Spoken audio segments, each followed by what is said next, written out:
community, bringing people together, and being relevant to everybody. That is exactly what we do here, bringing people with disabilities and people that don't have a disability together, enjoying life here in the Milwaukee area. We all have our own experience with disability, whether it's our own, with people we know, or with people we encounter in our everyday lives. We all have different and unique abilities, and that is what we celebrate here. Here at Ability MKE Now, we celebrate the ability in all of us. And joining us today is my co host, Michael Martin Humel. Michael is a writer, speaker, and podcaster who works to bridge the gap between disabled and able bodied people. And I am so happy to see you, Michael. How are you? I'm very good. Good to see you too. So, any news, any updates on your end? Um, we have our next event on the 25th, and it's the theme is autism.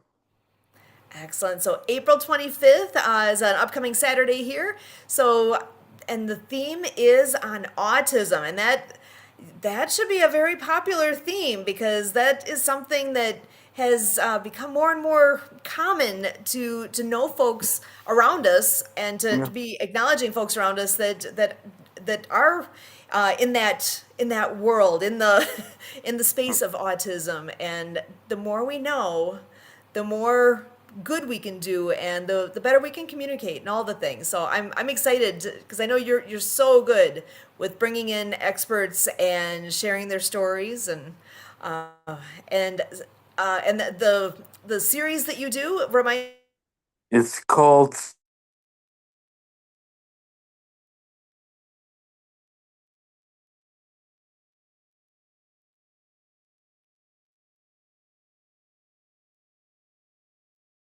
you so much, as always, for being here.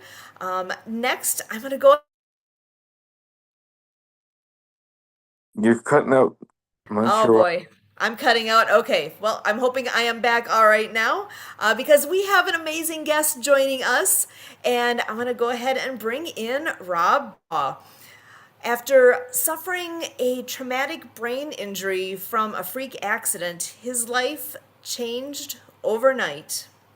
Like many survivors, he had to face confusion, setbacks, and the challenge of rebuilding his life in ways he never expected. Rather than allowing the injury to define him, he chose to use his experience to help others who are going through similar struggles. Today, he is focused on raising awareness and supporting the brain injury community. Rob, I am so happy to have you with us. How are you? I'm fine. Thank you so much for having me on.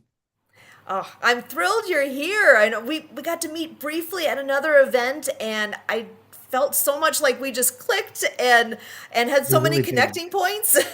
Yes, absolutely. So tell us a little bit more of your backstory.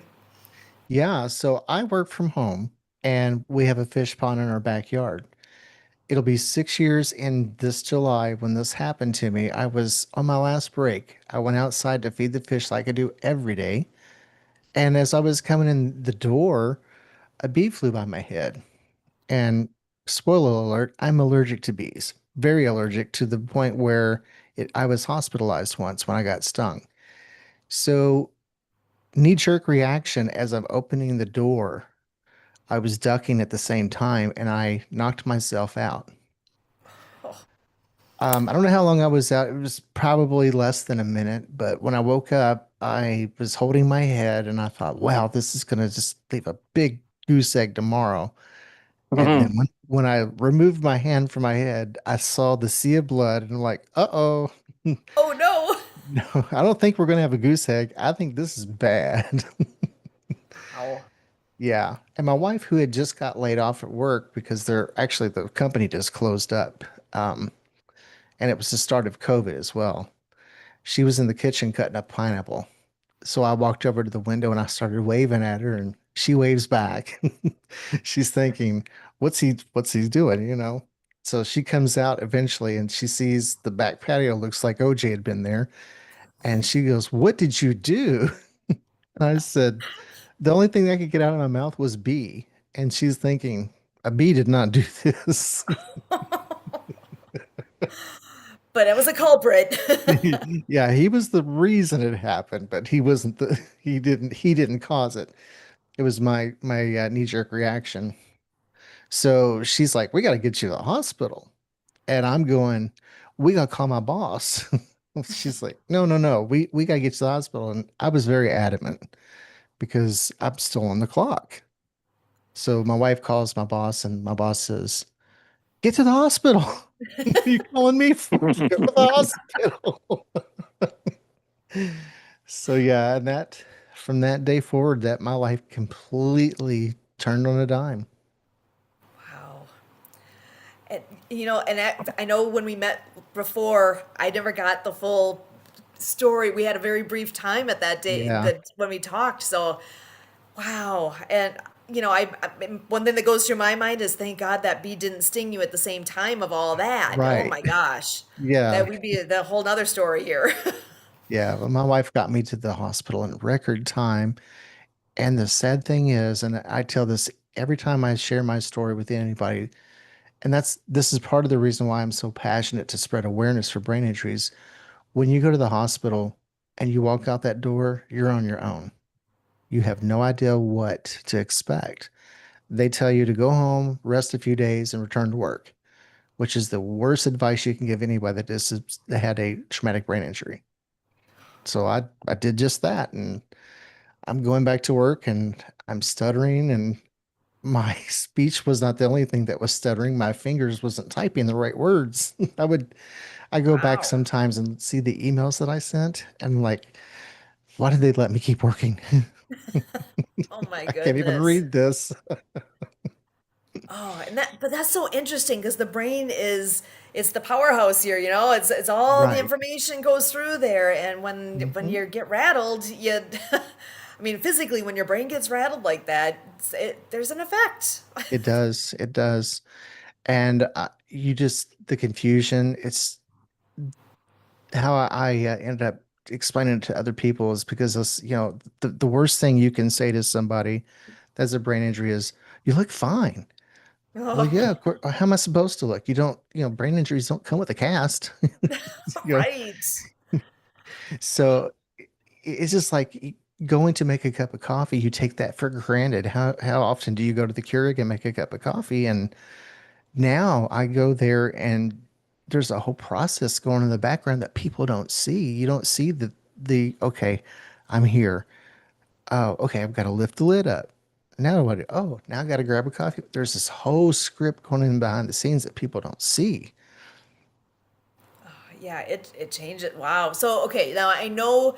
So that was a horrible event that happened. Yeah, But from what I understand about what you've done since then, you are working your tail off to make life better for others yeah, who are going through this horrible event. Like, there's all sorts of varieties of how traumatic brain injuries can happen, but yeah, that aftermath. So tell us a little bit about what you're doing to help others. yeah. So I spent the first couple of years laying in bed and I would pray every night, God, give me a purpose for this pain. I never once said, why me? From the day it happened, I always said, how can I use this to help others? And then I was talking to my therapist one day and I said, I'm going on YouTube and I don't see anything where people are sitting around talking about their brain injury symptoms. I see doctors that are saying this is what a brain injury is. Well, I know what one is. I got one. I want to hear lived experiences. And my therapist just looked at me and she said, then why don't you do it? I'm like, well, the answer's been there all along, and I just needed someone to tell me what to do. But in Amazing. typical Rob fashion, this is my wife speaking behind the scenes here. She'll say typical Rob fashion, one thing's not enough for him. I got the podcast going and I've made so many great friends and so many people encouraging me while I'm trying to encourage them. And then I wrote a book. And I'm like, how am I supposed to publish a book? I've never, first of all, never written a book. How do you publish a book? And then I had a guest on who had just got published. And I said, how did you publish your book? And she goes, let me get you in touch with her. So I sent the manuscript off, and 2 or 3 weeks went by, and I'm thinking, I guess they're not interested in what I have to say. And then I get a call out of the blue, and she said, I have one question for you. Why do you want to write this book? And I said, well, the reason I want to write it is I don't want other people to go through what I went through and not have like a roadmap to say, this is how things can get better. I want to improve other people's lives after this. And she said, that's the right answer. I'll publish your book. Awesome. Pardon That's me. amazing. And if I believe, was this actually Heather that I Yeah. met at, Heather oh, Felty, yes. Heather Felty. So she is the one that actually connected us in another event that we attended. So Yeah. thank goodness for Heather. And Heather has a way of pulling more out of you than you know was in there because when I had submitted my book to her, I thought it was done. And we had our first meeting, and she said, your book's not done yet. You have a lot of more story in you. I'm like, how much story is in there? Because I hit my head on the door. But I'll be daggone if she didn't. I mean, as a really thin manuscript turned into a huge book, and everything that I wanted to include, resources, things like that, is all in there. Oh, amazing. Yeah. And what is the name of your book? It's called My Life Rewired. My Life Rewired. Yeah. Oh my gosh, what a great title. Yeah. Because I felt that was from day one, I felt like my life had been completely rewired because I didn't know. You look in the mirror, you look the same as you did before the accident, but the person that was there is no longer there. Oh my goodness. So, yeah, go ahead, Michael. I what I we've talked before, but I wanted to know what daily pain do you go through as with your injury? What is a typical day for you as far as your pain? Oh, yeah. Okay. I still work. And the good thing is that what I was doing before my injury, I'm still doing now. But they have added other routines to us, and I'm not Mm. good with change in routine because I thrive on routine. So I have the best boss in the world. She has put surrounded me with so many people that are very knowledgeable and can help me when I need help, which is quite often. But Mhm. yeah, so a typical day for me is I can't sit in front of the screen for a full 8 hours. Pre-injury Rob, you had to force him to take a break from work because I just kept going and going. Like, I don't need a lunch today. But now I have to take a break every 2 hours so I don't have that screen because when you're living with a migraine headache, and that's another thing, I've had a migraine for almost 6 years now. But when you're living with that, looking at a screen is the last thing you want to do. Yeah, wow. Yeah. But yeah, my whole routine, Michael, though, to answer your question, is it's pretty much the same thing every day. And if that routine changes, it throws me in a tailspin. Um, I take medicine at the same time every day. And 2 months ago, my mother-in-law passed away. So my wife has been home, doing all this, and my routine's just out of whack. And I'm constantly forgetting to take my afternoon medicine because she's here and I'm not used to that. And so, would you say that's kind of a common piece that getting a routine set, is that a good pointer that you can share with somebody then? Yes, absolutely, absolutely. Because routine builds neuroplasticity. I'm sure I've all heard that word before. Yeah. So that is a good thing. But then once you get away from your routine, it's a whole new beast. Like I don't do a lot of driving on my own anymore. I like to have her with me. And if it's very far, I don't want to drive at all because I will get confused as to like to where I'm going. And there's been times like I'll go to the dentist and halfway there I'm going, where am I going? And then I get all, then that's when the anxiety hits and you have to pull over and you're like, okay, what am I supposed to do? What am I supposed to do? But my wife, she's a genius. She put a sticky notes in both cars. So if I do have to go somewhere by myself, I write down in the sticky note where I'm going and I plop it on the steering wheel. So halfway there, if I forget, all I got to do is just glance down and, oh, going to the dentist. Oh, you're going to the chiropractor. That's brilliant. What a simple solution. Yeah. Sometimes that's what it takes. You need to come up with there's a way. There's a solution in front of us. It's just a matter of figuring what Hmm. it is. And so what a great thing that you're sharing here with us, because I'm sure there's somebody that could hear that and be like, "Oh, yeah, exactly. That's what I Yeah. needed to, that'll fix my problems." Hmm. Or well, So one simple. anyway. Yeah. Yeah. So, what are some other? So, I know you are really good with sharing your experiences with others and helping to shorten that learning curve of what do I need to know now. What are some of the favorite things you like to share? Oh, a memory station for one. You're going, Ooh, what? yeah, I went to Target. It doesn't have to be anything spectacular, but Target had this I want to call it like a letter holder or something like that, but it had other compartments where you can put like envelopes and things like that.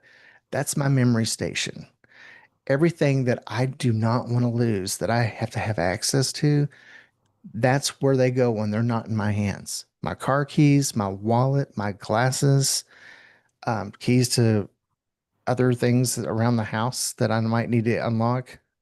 Anything that's of utter importance that we cannot lose goes in my memory station. That's a yeah, good idea.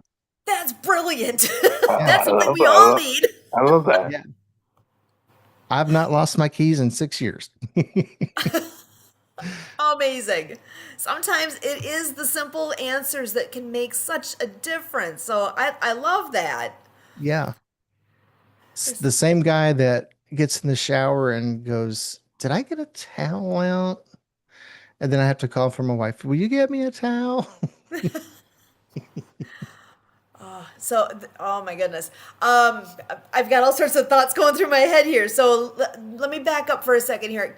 I know you also have your own podcast. I want to make sure to Yeah. talk about that too. Tell us about your podcast.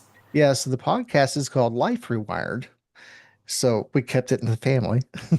I like that. But the podcast is started out as just a brain injury podcast. But I thought, we have so many people out there who are going through the similarities, like, people with cancer. You can't see cancer, and unless the person's, got a bald cap on or something, or not a bald cap. Sometimes words don't come out right, but the scarf over their head, Yeah. you can tell that they're probably going through chemo. But other than that, you cannot see cancer. So cancer survivors, LDS, autism, anything that you can't physically see, I want those people to come on and share their stories because there's so much community that's built in that. And people to know that they're not alone in this world. There's better days ahead. That's huge. And because when something happens to you, it's a very personal thing. You're the one that's affected. I mean, Hmm. people around maybe as well, but you're experiencing this, and to know you're not alone. Others have gone through something similar, and we can work this together. Let me help you. Just to know you're not alone is just that alone is a piece of hope that a person can grab onto and Yeah. help them get to the next day and the next day and days getting better. Hmm. And because I'm out there so much in the public, forcing my story and everybody and forcing awareness in everybody, I have just strangers will message me on Facebook and say, I've listened to Life Rewired on whatever format they may have listened to it on. And um, my uncle got a brain injury, or my aunt or neighbor. Would you talk to them? Sure. So I've had many conversations that's not even on podcasts, just with one-on-one with people, just so they know that, okay, I'm not losing my mind. It is normal to act to to put my keys in front of me and go, where to put my keys at? Yeah, it's totally normal. So what is your favorite thing that you've been able to do with helping others? Is there I love stories. Do you have a story that you can share with Oh, somebody you've I helped? I do have a story, and I don't know the person. They emailed it. They emailed it to me, and we did a program about what not to say to a brain injury survivor. We had a lot, and that's been a very popular program. But I have found that through this journey, every time I got to the point where I thought, is anyone even listening? Am I making a difference? Should I keep going? Every time I get to that point, I get an email, a letter, or a comment on the YouTube channel or something. But I was having one of those days where I thought, geez, this podcast should have done a lot better than that. And why didn't it do that? Should I keep going? And then I opened my email, and this lady emailed me, and I won't give her name because I've never asked her permission. But she said, thank you for doing this. She had been living with a brain injury for 5 years, and let's stop right there real quick. My numbers come out weird because of the brain injury. 1 through 9 is okay, but after that, it's 1, 0, 1, 1, 1, 2. But she said, I've been living with this for the last 5 years. My husband's always saying, you're lazy. You're just using this as a crutch. He doesn't think that my symptoms are real. And she said, when I saw this podcast, I made him watch it. And she said, after he watched it, he came up to me and he said, I want to apologize to you. He said, I have basically berated you for the last 5 years. And I know that you're not making it up. He says, I'm so sorry for what I put you through. Oh, wow. What a difference that made in their life, in their relationship. That, Mhm. oh, wow. It- I'm about to cry.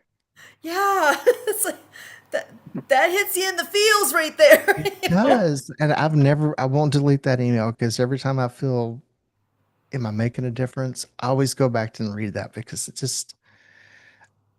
it's not because something that I did. It's because, something that God's put in front of me and said, hey, you've been dealt this hand. Now, what are you going to do with it?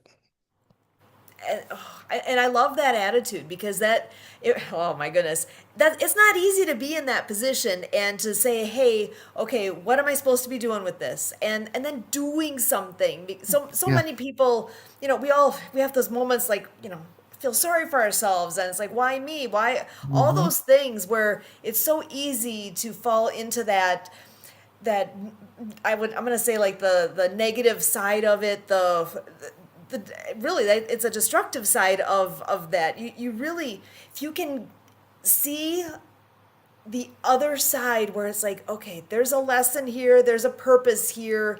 What is it that I'm supposed to do with this? Because yeah, I think there's a purpose for everything. Yeah. And sometimes we might not see it right away, but there's a reason things happen.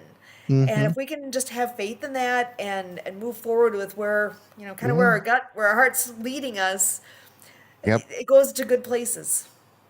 Yeah. I even started a support group on Facebook. I Ah, joined so many support groups, and I have found that there are some great support groups and there's some really toxic ones out there. So that's one thing I always tell people when you join a support group, fill the room out first. See how the room is. And if they're all negative, run. You yeah, don't want to be around that. you Your don't need healing is that. not going to come from nothing good comes from negative. Yeah. And the reason I decided to start my own support group was when I started the podcast and I was trying to get guests to come on. In the beginning, no one wanted to come on. Now everybody wants on. But in the beginning, this one guy, it's funny, I can't tell you what I had for breakfast, but I can remember this. He's another brain injury survivor. And he said, I don't know what you're thinking you're going to accomplish. You're not going to change the world. And I said, no, I'm not naive. I'm not going to change the whole world. And then my mind went back to a story that I heard when I was a kid. my pastor said this little boy was walking down the beach and the tide had come up and he was picking up the seashell the starfish because if they're out of the water they're going to die, and he was tossing them back in the ocean. And this grumpy old man walked by and he says, little boy, he says, you're not going to make a difference for every one of those starfish. And the little boy picked up the next starfish and he says, no, but I'm making a difference for this one, as he tossed it back in the ocean. That's what it's all about. I love that story because you are nailing that on the head. If you can make a difference for one, Hmm. you made the difference. You Yeah. made the story you shared with the husband and wife, where that podcast that made the difference for them. So that's where Yeah. you know what you're doing is good. It's all worth it, and you're using the what happened to you. You're using it for good. You're making a Yeah. difference out there, and I can't thank you enough for what you're doing. Oh, thank you. I appreciate that. So, well, I know we've just got a couple minutes here yet. I want to just give you the floor for a moment here. If there's anything that you want to make sure to share before our time is up, whatever that might be. Sure. One thing I wanted to tell you that if my publisher s- wanted me to do a website, I don't know anything about websites, zero. And I told her, I said, if you do it, you got to show me what I'm doing, first of all. And second of all, we have to have a resource page because I have found, and here we're 6 years out, and I'm still finding resources that I didn't know existed for survivors. So every time I find something that's beneficial to anybody, I put it on my webpage.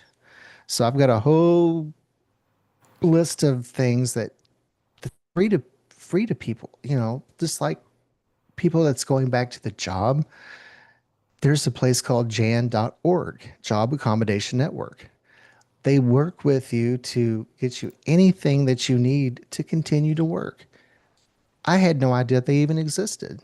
So that's a resource. So anything I find that is free or beneficial to survivors, it goes on my webpage, My Life Rewired. Awesome. What a treasure, because that is the hard part of this is all new. You weren't Mhm. expecting this. Where do Right? you start? How do you begin? That's what's to me. What I think about that, it's like that's an intimidating thought of I don't even know where to begin. Yeah. So to provide that and give people a starting point and resources at their fingertips, that oh my gosh, what a difference that makes for anybody who finds himself in that unfortunate position of oh my gosh, I've got to deal with this now. What's next? Hmm. So I want you to go ahead and tell us again the name of your book, and the name of your website. It's My Life Rewired is the book, and the website is simply myliferewired.com. Excellent. Wow, Rob, this has been such a pleasure.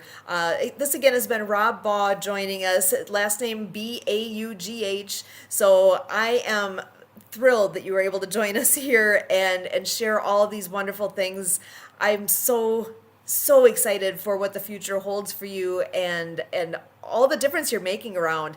So my name again is Sue Roskopf, here with Michael Hummel, and for all of us with Ability MKE now, we thank you.